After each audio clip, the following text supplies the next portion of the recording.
السلام علیکم ورحمت الله وبرکاتو.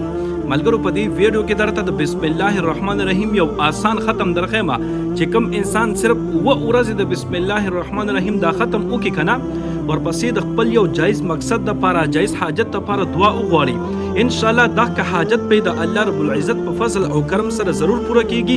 دغه دعا به ان شاء الله د الله رب العزت په فضل او کرم سره ضرور قبليږي. نو ختم بالکل آسان ترين ختم د زمي عزت مندو ټول طریقې کار زه تاسو ته په دې ویډیو کې خېمه کنه تاسو دا ختم وکړئ کنه صرف ورځې او پسې د خپل یو جایز حاجت لپاره جایز مقصد لپاره دعا چې وغواړئ کنه که هر قسمه مقصد استاسو که نوکرۍ ملاوېدو دپاره دعا غواړئ که کاروبار ملاوېدو دپاره دعا غواړئ که رشتې ملاوېدو دپاره دعا غواړئ که بیمارۍ ختمېدو دپاره دعا غواړئ که کور کې امن و امان او اتفاق مینه محبت راوستو دپاره دعا غواړئ غرض چې هر قسمه مقصد او حاجت دپاره تاسو دعا غواړئ کنه نو ان شاء الله دغه مقصد بس تاسو پوره کیږي دغه حاجت بس تاسو پوره کیږي دغه دعا به ان شاء الله تاسو بیا ضرور قبليږي. صحیح شو جی. نو ختم بالکل آسان دی غوږ وته کیک دی. صحیح شو جی. نو اوله خبره دا زموږ عزتمندو چې دا ختم چې دی کنه دا به تاسو ورځې کوئ. صحیح شو کنه ورځې به مسلسل دا ختم کوئ. صحیح شو.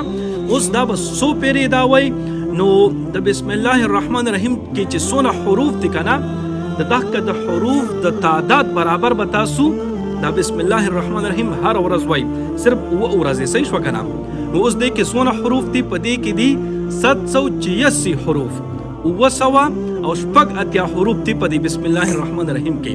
نو هر ورځ به تاسو وسوا او شپږ اتیا یعنی 786 پیری به بسم الله الرحمن الرحیم وای او هر ورځ به تاسو بسم الله الرحمن الرحیم چې 786 پیری وای کنه نو ورپسې به خپل مقصد لپاره خپل جایز حاجت لپاره دعا غواړئ ښه چې کم مقصد ستاسو په زړه کې وي کم حاجت ستاسو په زړه کې وي هغې پوره کېدو دپاره به بیا الله رب العزت نه دعا غواړئ. صحیح شوه.